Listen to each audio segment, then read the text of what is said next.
Keto Superwoman. It's been a while. I've been out of town visiting family, grandbabies, and now I'm back to get started for the fall of some wonderful keto treats and some cozy warm items, I guess you can call it. I don't know. Anyway, so this is keto baked oatmeal, and I got this from All I Dream About Food. I really enjoy watching her and what she's offering on her keto alternatives for your regular go-to fall morning meals. So what it is, I started looking at the whole like overnight oats and stuff. Well, I can't do chia seeds, and oatmeal is too rich for my stomach. So I said, you know what? I've got to try this stuff. And it's the base. The oatmeal is actually made out of unsweetened coconut flakes and sliced almonds. So I tried it. I really enjoyed it, and it stays for days. And it's not. It doesn't get mushy. It doesn't expand and make you sick to your stomach if you have a tendency to do that. I know some people who've had bariatric surgery tend to have some of those issues, and this did not bother me. So if that's something that's been an issue for you, consider this. So yeah, so you make it in consistency of like an oatmeal flavor, oatmeal texture. So all you do is, this is like a hand mixer, food processor or whatever, and I put a cup of unsweetened coconut flakes and a cup of sliced almonds, and I just mix that up to make a oat consistency. You see how it's kind of having that. So that looks good to me. So I forgot to get a bowl out, but here we go. We'll get my bowl out.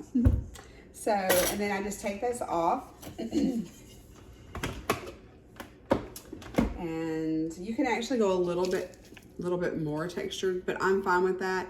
It depends on what kind, if you want it smaller or thicker. It's whatever. It tastes the same. So I just put that in my bowl. Blade out would be good. So I just put that aside. And you're actually going to go ahead and preheat your oven to 325. And I'm just using like a glass pan, like a 8x13, 8x12, whatever, you know, depending on if you make a big batch, small batch, it'll do just fine. You can kind of just go by the size that you have. Maybe your cabinet. I don't know.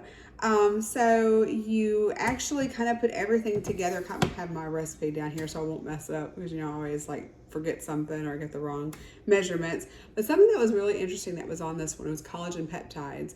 And so I was thinking, oh, I get my collagen, get my protein in there too, and it's good for my hair, skin, and nails.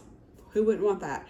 So so you actually you did all that. You did the flakes. I got that in, and it says whisk and sweetener, collagen, baking powder, cinnamon, and salt. So you're doing in this one you're doing a brown swerve sweetener, and this is the brown sugar swerve sweetener. It's just a sorry.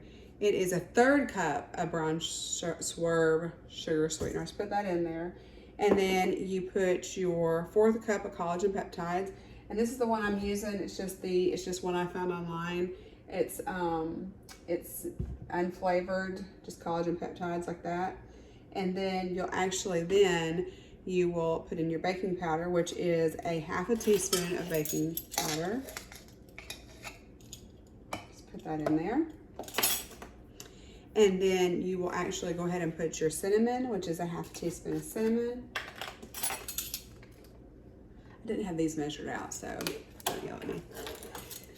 I love cinnamon, so if you want to put a little bit more, that's fine. I won't tell. And so, and then the salt, which is like, I believe it was like a half teaspoon of salt too. And just put that in there.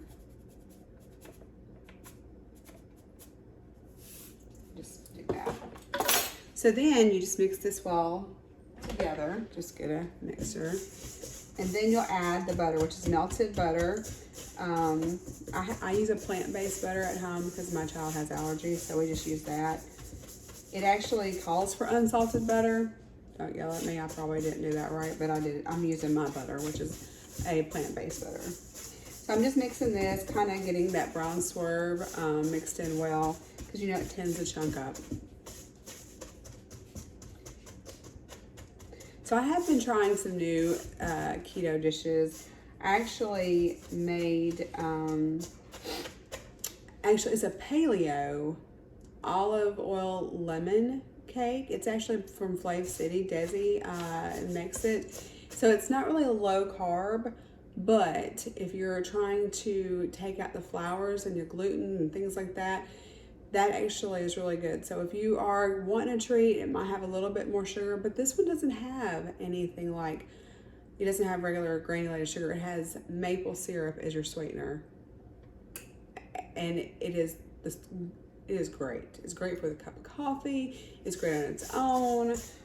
One day I'll try to make that, but it won't. That's not a low carb because of the maple syrup, and the paleo mix has a little bit more than just the almond flour. So that can be different for everybody.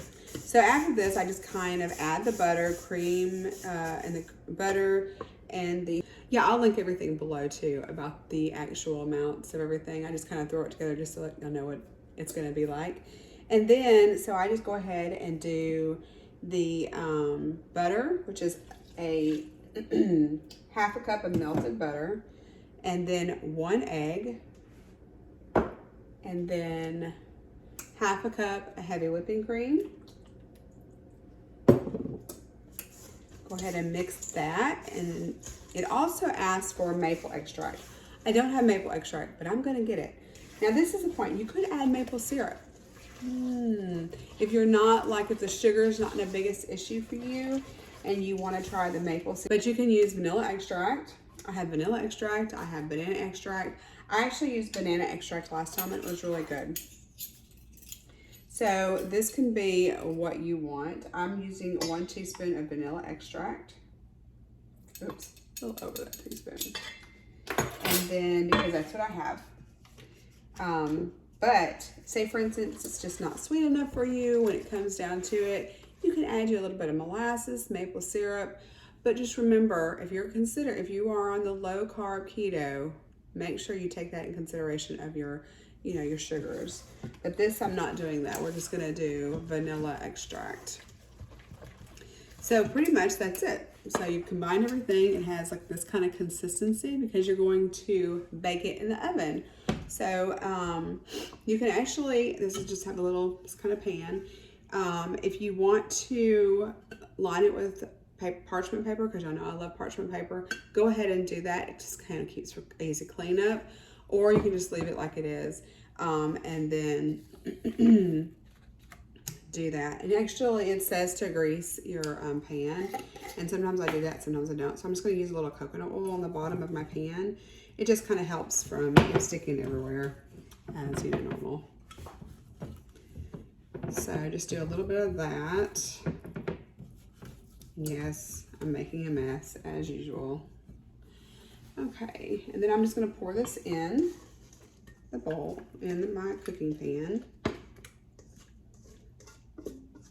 And you know, when it comes to, if you want to add fruit to this, like when you take it out and you have it for your couple of days, it's up to you. It's going to look like this in your pan.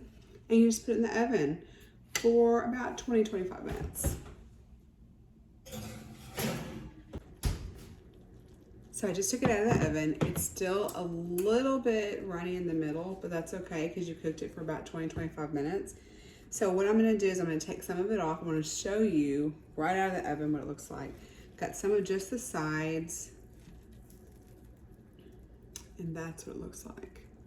So you see all that good texture? You just see that steam.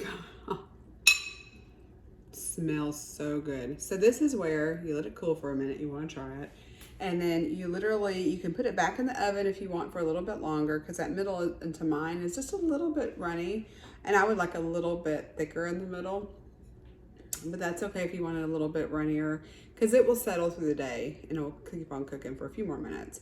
So you can actually, if you want to, once it cools, you can put like some fruit on it, maybe a couple of Lily's chocolate chips to kind of give it a little bit more flavor, some almond butter.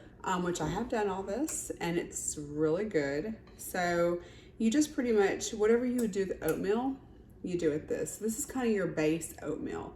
So the extracts can be your extra flavoring. Like this one is just vanilla, so you can kind of do so many things with this to kind of give it your desires of what you want. So bon appetit.